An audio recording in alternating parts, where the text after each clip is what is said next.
McCarthy just named you to help lead negotiations with the Senate National Defense Bill. What are your major priorities headed into negotiations? Well, I'm very thankful that he asked me to be on the conference. It's a very important conference. It's a combination of House members and senators that come together to negotiate and hammer out the final version of the National Defense Authorization Act. What I'm looking to do on that conference is to be able to make sure that the Hyde Amendment stays in, because no federal dollars should be paying for abortion. Another important piece is to fight to make sure that none of the military funding is paying for transgender surgeries. That just doesn't belong in the military, and it should not be negotiable. But what we need to do is we need to make sure that all the good things that we put in the NDAA, like the pay increases for our military members, stays there.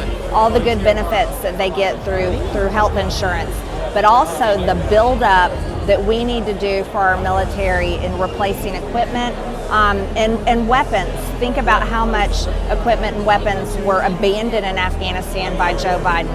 The most important piece to me, and it's my red line in the sand, is fighting to remove any funding to the Ukraine war. That's what I've been speaking about for months and months, and actually from the beginning of the war.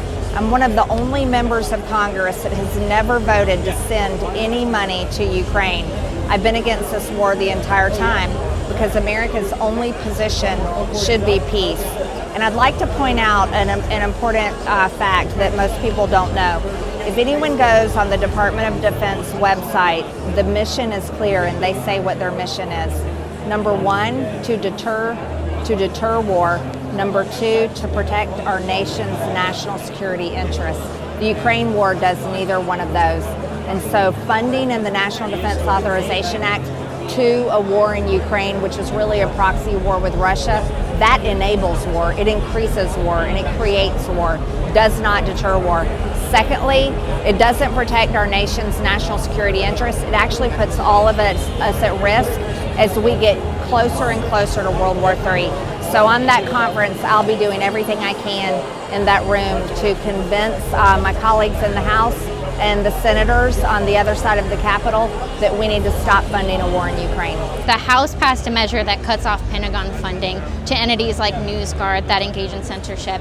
Do you think that will make the final bill as it holds to the president's desk? It absolutely should, because as members of Congress and senators, we should do everything we can to protect Americans' First Amendment.